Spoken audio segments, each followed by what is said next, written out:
నమస్తే. Welcome to పొలిటెంట్ media. Bhakti Bhaskara చూస్తున్న వాళ్ళందరికీ ముందుగా నమస్తే అండి. ప్రస్తుతం మనతో ఉన్నారు ప్రముఖ ఆధ్యాత్మికవేత్త, ఐకాన్ ఆస్ట్రాలజర్ గట్టుపల్లి సురేష్ బాబు గారు ఉన్నారు.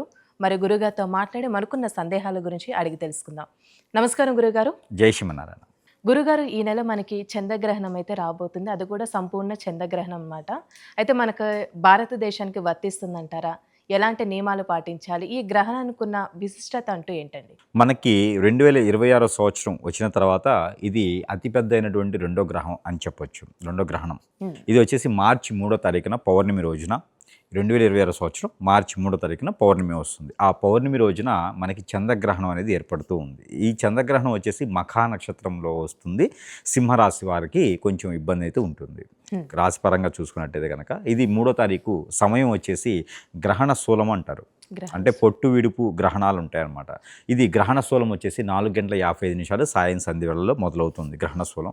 సంపూర్ణ గ్రహణం వచ్చేసి 10:52 ఆరంభమవుతుంది. ఈ గ్రహణ విడుపు వచ్చేసి సంపూర్ణ గ్రహణ విడుపు వచ్చేసి 2:32 విడుపు గ్రహణం అవుతుంది.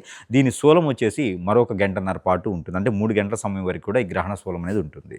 స్నానం ఆచరించి అఘోరాస్ కావచ్చు, సాధన చేసేవారు కావచ్చు, ఏదైనా పీఠాధిపతులు కావచ్చు, ఏదైనా మంత్రోచ్చారణ నేర్చుకునేవారు కావచ్చు, నేర్చుకోవాలనుకునేవారు కావచ్చు, ఏదైనా జపం చేసుకునేవారు కావచ్చు, వీరంతా కూడా ఏంటంటే బొట్టు విడుపు స్నానాలు ఉంటాయి. సాయం సంధి వేళ 4 గంటల లోపే స్నానం ఆచరించుకోవాలి, లేదా 5 గంటల లోపైన ఆచరించుకోవాలి. ఉదయం లేచిన తర్వాత మరీ కూడా 4 గంటల సమయంలో ఏకుంజామున మళ్ళీ తెల్లవారి 4వ తారీఖు అంటారు. ఈ 4వ తారీఖు రోజున మరి ఒక స్నానం అనేది ఆచరించుకోవాలి. ఇది పొట్టు విడుపు స్నానం అంటారు. ఈ స్నానం అనేది ఆచరించుకుంటే కనుక ఆ గ్రహణానికి సంబంధించినటువంటి యోగ్యత, ఆ గ్రహణంలో ఏదైతే నేర్చుకున్నామో అవన్నీ కూడా వీరికి వశమవుతూ ఉంటాయి అన్నమాట. మంత్రోచ్చారణ త్వరగా అవుతుంది. అంటే విడి రోజుల్లో 41 రోజు నేర్చుకునేటువంటి ఒక ఇది ఒక్కరోజు గ్రహణ రోజు నేర్చుకుంటే చాలు. ఆటోమేటిక్గా అన్ని రకాల అవలక్షణాలు, అన్ని రకాల శక్తులు కూడా ఆవహింపు అవుతాయి అన్నమాట. కాబట్టి ఇది వారికి. ఇకపోతే దీంట్లో తీసుకోవాల్సిన ప్రికాషన్స్, ఇది మఖా నక్షత్రంలో వస్తుంది. ఈ మఖా నక్షత్రంలో రావటము, మఖా నక్షత్రంలో ఆల్రెడీ కేతు ఉన్నారు. ఈ కేతు సంకేత గ్రహణం కాబట్టి దీనికి ఒక మార్గం ఏంటంటే కనుక మఖా నక్షత్రం వరే కాకుండా సింహరాశి వారి మొత్తం కూడా, ద్వాదశ రాశుల వారు అందరూ కూడా గ్రహణ అనంతరము ఇంట్లో మొత్తాన్ని శుద్ధి చేసుకొని, ఆ శుద్ధి అంతా ఇంట్లో ఉన్నటువంటి మందిరం, దేవుని మందిరాన్ని శుద్ధి చేసుకొని అక్కడ దీపారాధన చేసుకోవాలి. ముఖ్యంగా స్నానం ఆచరించి దీపారాధన చేసుకున్న తర్వాత దీపారాధన చేసుకొని ఆలయాల దగ్గర ఎక్కడైనా ఉంటే కనుక ఆలయానికి వెళ్ళి దర్శనం చేసుకోవాలి. ఇది చేసేయాలి. ఎవరైనా మనకి ఇంట్లో ఉన్నటువంటి ప్రెగ్నెన్సీ స్త్రీలు ఎవరైనా ఉంటే, గర్భం దాల్చినటువంటి స్త్రీలు ఎవరైనా ఉంటే కనుక ఖచ్చితంగా నైట్ పూట సాయం సంధ్య వేళ 7 గంటల తర్వాత తినటం ఆపేస్తే చాలా మంచిది. ఇంక ఉండలేని పక్షాన ఇంకా ఆరోగ్యం క్షీణించి బాగలేదు తప్పదు అనుకుంటే కనుక ఘన పదార్థాలు కాకుండా ద్రవ్య పదార్థాలు కొంచెం తీసుకుంటే సరిపోతుంది. ఇక మిగిలిపోయినటువంటి వస్తువుల మీద గరిక వేసుకుంటే సరిపోతుంది. ఇక ముఖ్యంగా గర్భిణీ స్త్రీలు అయితే బయటకు వచ్చి ఆకాశం వైపు చూసేదానికి సహకరించకూడదు. చాలా జాగ్రత్తగా ఉంటే చాలా బాగుంటుంది. ఎందుకంటే అతిపెద్ద సంపూర్ణమైనటువంటి గ్రహణం ఇది. చాలా జాగ్రత్తగా ఉండాలి. ఆ గ్రహణ క్రియలు ఏదైనా మనిషి మీద పడ్డాయి అంటే కనుక మనిషికి ఎన్నో రకాలైనటువంటి ఇబ్బందులు వస్తాయి. మాట వస్తుంది, పట్టింపు వస్తుంది, ఆర్థికపరమైన, ఆరోగ్యపరమైన అన్ని రకాల ఇబ్బందులు అనేది కట్టుదిడ్డంగా అష్టదిబ్బందులు పాలైపోతూ ఉంటారు. అదే గర్భిణీ స్త్రీలు అయితే కనుక అంగవైకల్యంతో పుట్టడానికి ఉమ్ము నీరు అని ఉంటుంది మన గర్భసంచిలో. ఆ ఉమ్ము నీరు మింగేసినటువంటి బిడ్డ అయిపోతుంటారు అనమాట. ఆ బిడ్డకి ప్రాణానికి కొంచెం ఇబ్బందికరంగా ఉంటుంది. కాబట్టి ఎవరైనా సరే ప్రెగ్నెన్సీ అయ్యి ఒక్కరోజు ఉన్నా సరే వారు బయటకు వచ్చి ఆ చంద్రగ్రహణాలకు సంబంధించిన కిరణాలు పడకుండా ఉండేలా చూసుకోవాలి. ఆ రీతులంతాను పెందలాడి తినేసి ఉండాలి. ఆలు, గోంగూర, వంకాయ, అలాంటి క్యారెట్, బీట్రూట్ లాంటి గడ్డి కూరలు ఆ రోజు తినకూడదు. ఎగ్గు, మాంసం లాంటివి కూడా తినకపోవడం చాలా మంచిది ఆ రోజున. ఇకపోతే ఏదైనా ఉంటే కనుక ఇక తప్పదు అనుకున్న పరిస్థితిలో ఉంటే కనుక గరిక ఉంటుంది కదా, ఆ గరిక కొంచెం జేబులో పెట్టుకోవాలి. స్త్రీలు అయితే కనుక గరిక కొంచెం చేతిలో పట్టుకొని ఉంటే కనుక ఇంకా ఏదైనా ఆ గ్రహణానికి సంబంధించినటువంటి శూలానికి సంబంధించినటువంటి ఏదైనా చెడు క్రియలు ఉంది అంటే కనుక వంటి వారికి రాకుండా ఉంటాయి. కాబట్టి ఆ గరిక అనేది దగ్గర పెట్టుకుంటే చాలా మంచిది. ఇక ముఖ్యంగా మనకి గ్రహణానికి తర్వాత కూడా ఎట్లా ఉంటుందంటే కనుక ప్రపంచానికి, రాష్ట్రానికి, దేశానికి కూడా కొంతమేర చేటు అయ్యేటువంటిది అయితే కనిపిస్తుంది. అంటే ఏ విధంగా అండి? అంటే పెద్ద పెద్ద నాయకులు ఉంటారు. ఈ పెద్ద పెద్ద నాయకులు, రాష్ట్రాన్ని, దేశాన్ని పాలించేటువంటి నాయకులు ఎవరైతే ఉన్నారో వీరికి కూడా కొంచెం ఆరోగ్యం క్షీణించడం, పదవులకి కొంచెం కాలం రావటము, లేకుంటే కదా ఎక్కడైనా మాటామంతు రావటము, లేనిపోయినటువంటి కేసుల్లో ఇరుక్కోవటము, ఏదో ఒక అపనిందలు పడటం లాంటివి అయితే ఖచ్చితంగా కనపడుతూ ఉన్నాయి. ఎప్పుడూ లేనటిది, ఎన్నడూ ఎరగనటువంటి అపనిందలు పడేటువంటిది కనిపిస్తుంది. దీని తర్వాత ఒకటి ఫైర్ యాక్సిడెంట్లు అవుతాము.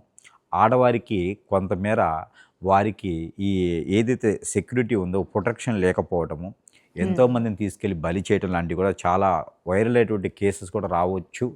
ఇది దీని ప్రకారంగా కనిపిస్తూ ఉంది. మరొకటి ఏంటంటే కనుక ఎక్కువగా ఫైర్ యాక్సిడెంట్లు అయ్యేటువంటి అవకాశం కూడా ఎక్కువ కనిపిస్తూ ఉంది. ఏదైనా వాహనాల మీద వెళ్తుంటే కూడా యాక్సిడెంట్ అయ్యేటువంటి కనిపిస్తూ ఉంది. ఒకరికొకరు శృతులు లేకుండా ఎందుకంటే వాల్యూస్ తగ్గిపోయేటువంటి యోగ్యత కూడా కనిపిస్తూ ఉంది. కాబట్టి ప్రతి ఒక్కరు కూడా కొంచెం జాగ్రత్తగా ఉండాలి. గ్రహణ అనంతరం ప్రతి ఒక్కరు కూడా గ్రహాలకు సంబంధించినటువంటి నవగ్రహాలకు సంబంధించినటువంటి దానం, నవధాన్యాలే కాకుండా బియ్యం 1 కిలోంపావు, అలానే ఒక వెండి ప్రమిద, అంటే వెండి రూపు ఉంటుంది కదా, వెండి రూపు కానీ ఏదైనా శూల కానీ లేదా తీగ కానీ ఏదైనా వెండికి సంబంధించినటువంటి ప్రతిమ ఏదైనా సరే కూడా అది ఒక వైట్ వస్త్రం తీసుకొని ఈ బియ్యంతో పాటు అది కూడా దానం ఇస్తే చాలా మంచిది. ఇక్కడ నేను అమ్మవారికి ఉంటే కుంకుమార్చన చేయించుకుంటే చాలా మంచిది. ద్వాదశ రాశుల వారు అందరూ కూడా ఇంట్లో ఉన్నటువంటి అక్కయ్య కావచ్చు, చెల్లి కావచ్చు, మరదలు కావచ్చు, కూతురు కావచ్చు, తల్లి కావచ్చు, ఏ వరసతో ఉన్నా కూడా మన ఇంట్లో ఉన్నటువంటి స్త్రీలకి ఆరోగ్యం బాగుండాలి అంటే కనుక ఇలాంటి దానం అయితే కనుక స్త్రీ పురుషులు ఇరువురు కూడా ఇంట్లో ఉన్నటువంటి పెద్దవారు ఎవరైతే వారు ఆలయానికి వెళ్ళేసి పితృదోషాలకే కాకుండా ఈ గ్రహదోషానికి సంబంధించినటువంటి చంద్రగ్రహణానికి సంబంధించినటువంటి బియ్యం దానం అనేది ఖచ్చితంగా చేస్తే కనుక అన్ని రకాల సానుకూల పడేటువంటి వాతావరణం లభ్యపడుతూ ఉంది. అయితే అండి, గ్రహణం సమయంలో ఏ దేవుడి ఆరాధన అంటూ చేస్తే మంచిది అనుకోవచ్చు, మంత్రాలు అనుకోవచ్చు, ఏ విధంగా చేస్తే మంచిదండి? ఎవరికి నచ్చినటువంటి దేవుని ఆరాధన వారు చేసుకోవచ్చు. పర్టికులర్గా ఆ గ్రహణ రోజున ఫలాని ఆరాధన చేయాలని అయితే ఏం లేదు. ఎవరికి నచ్చినటువంటి ఉపాసన వారు చేసుకోవచ్చు. ధ్యానం అనేది ఎవరికి నచ్చిన ఉపాసన ప్రకారంగా వారు చేసుకోవచ్చు. భుజించడం మాత్రమే గ్రహణానికి సంబంధించింది, కానీ ధ్యానానికి మాత్రం ఏ దేవుడితోనో లేకపోతే ఏ దాంతోనో సంబంధం లేదు. ఆ రోజు చేసుకుంటే ఏమైందంటే త్వరగా మనకి బాడీకి వశమైపోతుంటుంది. మరొకటి చంటి పిల్లలు కానీ పెద్దవారు కానీ ఎవరైనా తలస్నానం చేసేసి ఆ తల మీద ఏదో ఒక ఆయిల్ పెట్టుకొని వెళ్ళాలి. లేదు అంటే కనుక బయట ఆ రోజు ఏమైందంటే నెగిటివ్ శక్తులకి ఎక్కువ పవర్ ఉంటుంది. గ్రహణం రోజున పాజిటివ్ కన్నా నెగిటివ్ ఎక్కువ పవర్ ఉంటుంది. అదే రకం బయటికి వెళ్ళిన తర్వాత జిన్నాతులు, పరి, ఆత్మ, దెయ్యాలు, భూతాలు, పిచాచులు, కొరివిలు ఇవన్నీ కూడా బయట ఆవహిస్తూ ఉంటాయి, తిరుగుతూ ఉంటాయి. అవి మనకి కనపడవు, సూక్ష్మజీవులుగా ఉంటాయి. మనము ఆ తలస్నానం చేసి అదే రకంగా బయటికి వెళ్ళటము, ఇంట్లో ఏడవటము, గొడవ పెట్టుకోవటము ఇలాంటివన్నీ వాటికి ఇష్టం. చికాకులు పట్టము, మద్యం తాగటము, పేకాట ఆడటము, లేకపోతే ఏదైతే మనిషి చెడిపోయేటువంటి వ్యసనాలు ఉంటాయో ధూమపానం, సిగరెట్ ఇలాంటివి తాగటం, ఇలాంటి ఏదైనా ఉంటుందో భార్య మీద భర్త, భర్త మీద భార్య కొట్టుకోవడం, పిల్లల్ని కొట్టడము, వాళ్ళు గోడకు వేసి కొట్టుకోవడము, పళ్ళాల కింద మోళ్ళించడము, ఏదో ఒక నెగిటివిటీ తత్వం, ఈ నెగిటివిటీ తత్వం చేశారనుకోండి వారి మీద ఈ చెడు క్రియలు ఎక్కువగా పాకుతాయి. కాబట్టి ఎవరు కూడా ఆ రోజున ప్రశాంతంగా ఎవరి జీవితం వాడు గడుపుకుంటే ఎంతో సుఖంగా ఉంటుంది. లేదు ఇలాంటి గొడవలు పెట్టుకున్నారంటే మాత్రము ఖచ్చితంగా రానున్నటువంటి ఈ ఎఫెక్ట్ 3 మాసాలు ఉంటుంది, 90 రోజులు ఉంటుంది.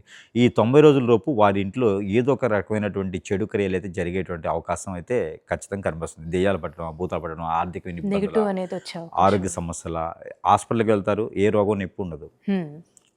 స్కానింగ్ తీస్తే ఏ జబ్బు లేదని చెప్తారు. వీటికి ఇదిగా ఉంటేనేమో ఏమి జబ్బు దొరకలేదు, కానీ ఆరోగ్యం సహకరించట్లేదు, ఏ పని చేయటానికి ముందుకు వెళ్ళట్లేదు. ఇవన్నీ కూడా గ్రహణం రోజున తినడం, గ్రహణం పైన పడుతుంటే మనం కింద ఏం కాదు వేడివేడి ఇడ్లీ ఉన్నాయి, పునుగులు ఉన్నాయి, బజ్జీలు ఉన్నాయి అని చెప్పి తిన్నాం అనుకోండి, అవి ఖచ్చితంగా ఆ రోజు కాకపోయినా 90 రోజుల్లోపు ఏదో రోజు ఇబ్బంది అయితే కలుగుతుంది. స్టమక్ మొత్తం కూడా బ్లడ్కి రిలేటెడ్గా సమస్యలు వస్తాయి. కాబట్టి గ్రహణాన్ని మనము గ్రహణంగానే పరిగణనలో తీసుకొని చేసుకోవాలి ఖచ్చితంగా.